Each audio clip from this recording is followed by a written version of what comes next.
Dubaï, c'est quand même une ville qui est très structurée. Il y a des lois pour protéger et propriétaires et locataires. Cette arrivée massive et cet investissement massif a fait que les prix, d'un coup d'un seul, ont vraiment augmenté assez brutalement, entre guillemets. Il faut me dire par rapport à quoi aujourd'hui Dubaï est trop cher. Quand on compare à Paris, par exemple, on est 3 fois moins cher que la capitale de la France, Paris. Bonne nouvelle pour les investisseurs. Vous voyez que les prix augmentent, mais les loyers augmentent en conséquence également. Donc la rentabilité reste toujours aussi intéressante à Dubaï. Donc ça aussi, c'est un élément à prendre en compte. Certes, il y a une augmentation des prix, mais en parallèle, il y a une augmentation des loyers appliqués.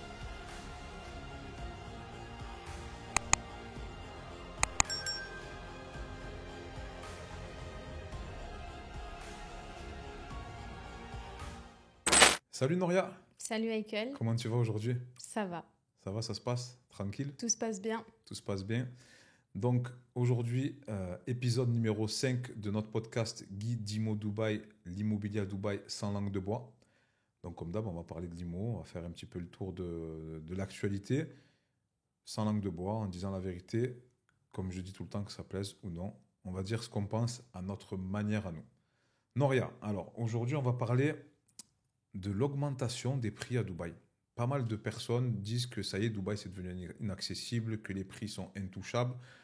C'est vrai, je l'accorde.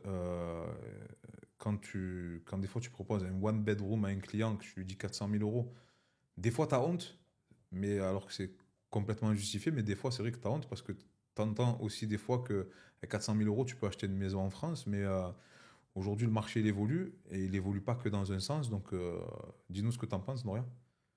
Alors, l'augmentation des prix, c'est vrai que c'est quelque chose qu'on entend très souvent et qui a tendance à effrayer certaines personnes en se disant mais les prix en fait à Dubaï, ils font qu'exploser, qu'augmenter. Et c'est là que j'essaye de raisonner les personnes et je leur dis mais par rapport à quoi tu te bases pour considérer que les prix à Dubaï ont explosé. Donc déjà, on va faire un peu d'historique. Comment les prix à Dubaï ont explosé? Il faut savoir que première des phases, en fait, si tu veux, l'immobilier à Dubaï a vraiment pris sa lumière pendant la crise de Covid-19, parce que Dubaï était du moins une des rares destinations où on pouvait se rendre librement en vacances sans avoir toutes les restrictions que notamment on a pu connaître en France. Moi, j'étais en France pendant la crise Covid-19. Donc Dubaï est apparu aux yeux du monde à ce moment-là. Donc effectivement, les gens sont venus ici, se sont rendus compte que c'était une destination qui était plus qu'agréable, qu'on pouvait retrouver une qualité de vie qui est très bien, qui avait tout cet aspect sécurité, propreté, etc. Donc ça, c'est première des phases, Dubaï s'est fait connaître. Et ensuite, dernièrement, il y a eu, parce que ça a eu un impact sur les prix, donc on va en parler brièvement, c'est le conflit entre l'Ukraine et la Russie qui a fait qu'effectivement, la population russe, pour fuir entre guillemets les sanctions occidentales, est arrivée massivement à Dubaï pour sécuriser leur monnaie un maximum. Et qu'est-ce qu'ils ont fait? Ils ont placé leur argent dans l'immobilier. Donc, ce qui a fait que cette arrivée massive et cet investissement massif a fait que les prix, d'un coup d'un seul, ont vraiment augmenté assez brutalement, entre guillemets. Et les plans de paiement aussi, ils ont été pas mal réduits. Bah oui, forcément, parce que en fait, si tu veux, comme eux, ils sont arrivés et que leur souhait premier, c'était de vraiment placer cet argent-là parce qu'ils voulaient vraiment fuir les sanctions et sécuriser leur monnaie, eux, ils sont venus, ils ont acheté, ils ne sont pas venus dans un but de premier lieu de mindset investisseur. Eux, ils sont venus, voilà, j'ai mon argent ici, il faut que mon argent sorte, il faut que je le place. Donc, si tu veux, les promoteurs, ils n'avaient aucune difficulté à vendre leur projet. Et c'est pour ça qu'on a vu aussi ce changement sur les plans de paiement, notamment les longs plans de paiement qui commencent à disparaître de plus en plus, qu'il y a eu cette forte arrivée-là. Ça a encouragé après une forte demande internationale à Dubaï, donc l'après-crise Covid-19 plus ce conflit-là. Donc les investisseurs du monde entier sont arrivés à Dubaï et forcément, les prix ont commencé à augmenter avec cette arrivée massive. D'accord. Mais on est bien d'accord qu'aujourd'hui, Dubaï, ça reste quand même moins cher que les grandes métropoles. Exactement. Et c'est pour ça que je t'ai dit en tout début de podcast, il faut savoir comparer le comparable. En quoi aujourd'hui les gens se permettent de dire « Ouais, Dubaï, c'est trop cher ». C'est trop cher par rapport à quoi? On parle d'une ville où on a une qualité de vie qui est bien plus supérieure, je suis désolée, à celle connue en France. On est sur Pas qu'en France. Hein. Oui, mais bon, comme nous, on connaît, je me permets de parler de la France que j'ai vécu en France. On parle d'une ville, où tu as un taux de criminalité qui frôle le 0%. On a une ville où tu marches dehors, c'est plus que propre. Où une femme seule, parce que je prends souvent cet exemple-là, peut marcher à 3 heures du matin dans la rue, il ne va rien lui arriver. On est sur une zone côtière.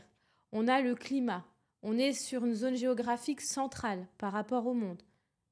Il faut me dire par rapport à quoi aujourd'hui Dubaï est trop cher.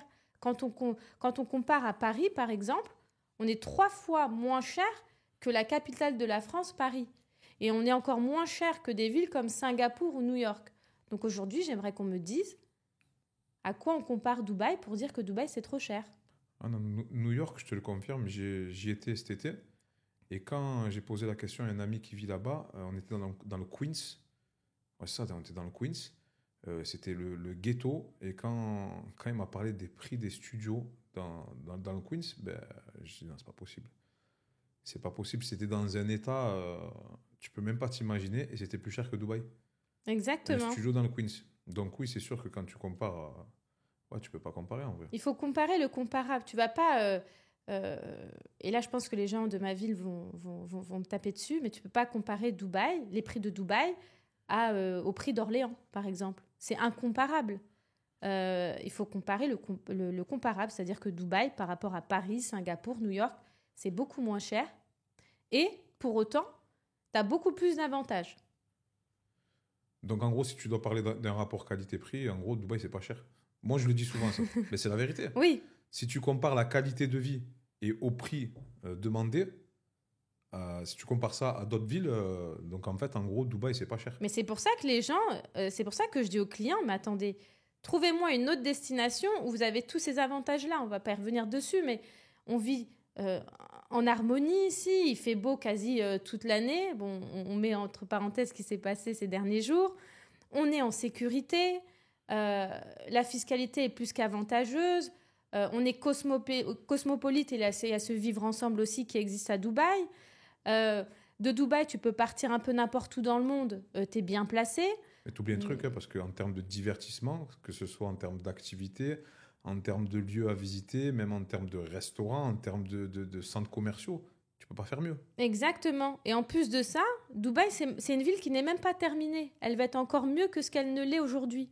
Donc, certes, les prix ont augmenté, d'accord, mais par rapport à d'autres villes comparables, n'allez pas me comparer Dubaï, par exemple, à Orléans. Désolé les Orléanais si vous me regardez.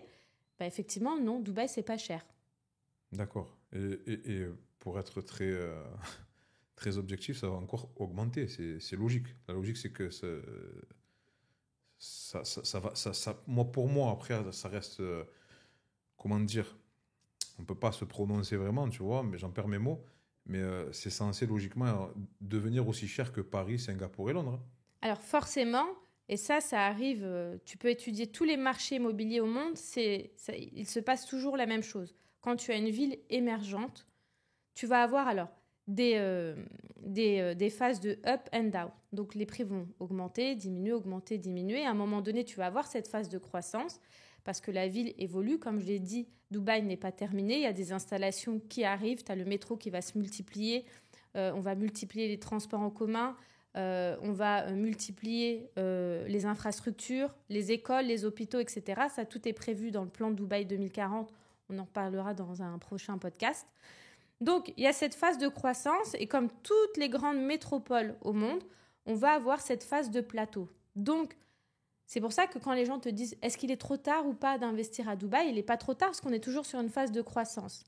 Et effectivement, quand on va arriver sur cette fameuse phase de plateau, là, on pourra avoir ce débat de se dire « Est-ce qu'il est encore intéressant ou pas d'investir dans l'immobilier à Dubaï ?» D'accord. Et là, on va faire la transition sur le deuxième sujet. Donc, les prix augmentent, les loyers augmentent aussi. Pas mal de personnes sont confrontées justement à des augmentations assez conséquentes parce que les loyers, on ne va pas se mentir, c'est pas ce qui est le moins cher à Dubaï. Hein. Ça fait partie des grosses dépenses que tu peux avoir à Dubaï. Quelles sont les lois à Dubaï pour les augmentations de loyer? Il y a beaucoup de personnes qui ne sont pas au courant, même très peu, j'ai envie de te dire. Il faut savoir une chose, et on n'a pas honte de le dire, les agences de gestion jouent beaucoup du fait que les locataires ignorent les lois. Donc, moi, ça m'est déjà arrivé, tentative de m'augmenter de 30% alors que ce n'est pas la loi. Ça m'est déjà arrivé.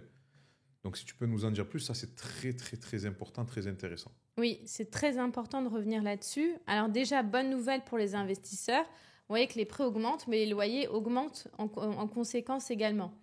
Donc la rentabilité reste toujours aussi intéressante à Dubaï. Donc ça aussi, c'est un élément à prendre en compte. Certes, il y a une augmentation des prix, mais en parallèle, il y a une augmentation des loyers appliqués. Après, il faut savoir qu'aujourd'hui, les propriétaires ne peuvent pas faire ce qu'ils veulent. Les agences ne peuvent pas faire ce qu'ils veulent. Il y a une réglementation en vigueur. Il ne faut pas oublier, parce que beaucoup pensent que parfois, Dubaï, c'est l'anarchie, tout le monde fait ce qu'il veut et il n'y a pas de loi. Dubaï, c'est quand même une ville qui est très structurée. Il y a des lois pour protéger et propriétaires et locataires. Donc, en ce qui concerne l'augmentation des loyers, il faut savoir que d'une part, il n'y a qu'une seule augmentation de loyer par bail appliqué. D'accord ? Donc, le propriétaire ne peut pas augmenter deux fois ton loyer pendant la durée de ton bail. D'accord ? C'est après l'expiration de ton premier bail, il va décider ou non d'appliquer l'augmentation de ton loyer. Il doit t'en notifier par écrit, d'accord ? De te dire, voilà, je souhaite augmenter le loyer de mon appartement ou de ma villa, enfin de mon bien immobilier. Il doit t'en aviser 90 jours avant la date d'expiration de ton bail pour que toi, tu puisses également prendre la réflexion de savoir si tu souhaites ou pas rester dans ton bien. Et effectivement, il faut savoir que les augmentations de loyer sont régies, entre guillemets, par la RERA, donc qui fait partie du gouvernement de Dubaï, et tout ça va être conditionné via des indices. C'est comme en France. C'est qu'en France, on peut augmenter ton loyer à chaque date d'anniversaire de ton bail selon l'indice IRL, c'est comme ça qu'il s'appelle en France. Ben ici à Dubaï, c'est pareil. Tu peux augmenter ton loyer, mais il faut respecter l'indice déjà imposé par le gouvernement. Et cette augmentation-là, auparavant, ne pouvait pas dépasser 10%. Après, grande nouveauté, et là, c'est là les locataires vont grincer des dents. Il faut savoir que actuellement, ce qui se passe, c'est qu'il y a des quartiers sur certains secteurs où l'augmentation va pouvoir aller non plus de 10% maximum, mais de 20% maximum.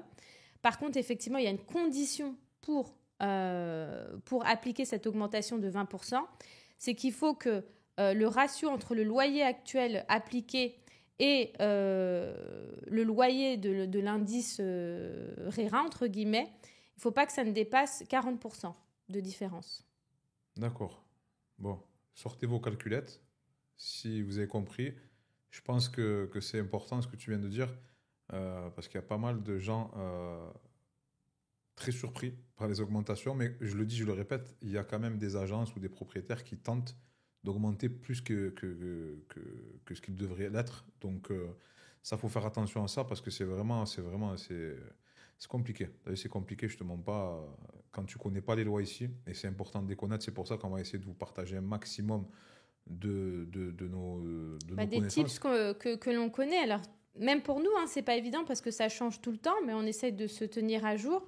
Donc, grosso modo, retenez que durant la durée de votre bail, on pourra en tout cas augmenter qu'une fois votre loyer par bail, entre guillemets, que ça doit être notifié au moins 90 jours avant l'expiration de votre bail, que la notification doit être écrite. Donc surtout, s'il vous plaît, gardez toutes les preuves écrites, parce que ça peut aussi jouer en votre faveur.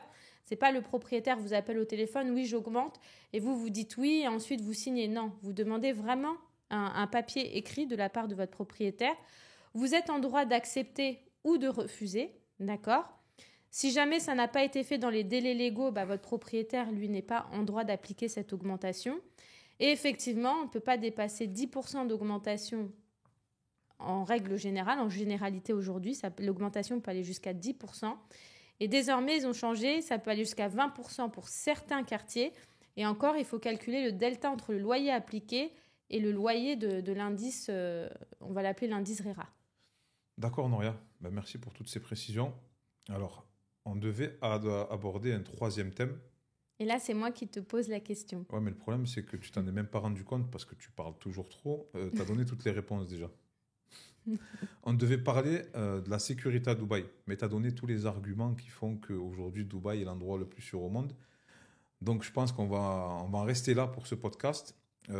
Encore bravo. Masterclass. En fait, tu es un petit peu comme, je sais pas si tu connais le foot, Haaland. Tu connais Haaland de Manchester City. Il met 2 ou 3 buts par match. Je crois, il mettait l'année dernière. Et tous les matchs, je disais, non, mais il va pas recommencer. C'est un peu comme à l'époque, CR7 et Messi, qui mettaient 3 buts par match. Et moi, en fait, à chaque podcast, je me dis, la dernière fois, elle a envoyé du lourd. Je pense pas qu'elle pourra renvoyer du lourd. Mais tu me surprends toujours autant par ta maîtrise, par ta connaissance. Donc bravo Noria. Continue comme ça.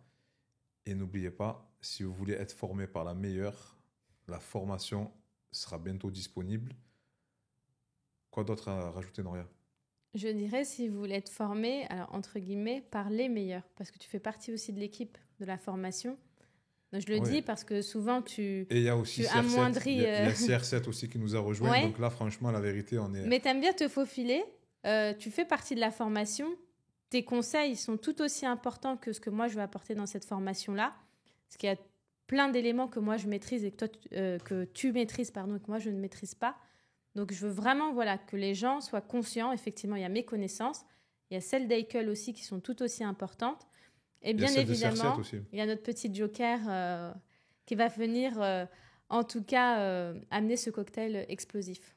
Merci pour ces compliments. Après, Noria, bon, moi, en toute modestie, j'ai pas ton niveau. Mais en tout cas, ce qui est bien, et il y a un truc qu'on a en commun, c'est l'honnêteté.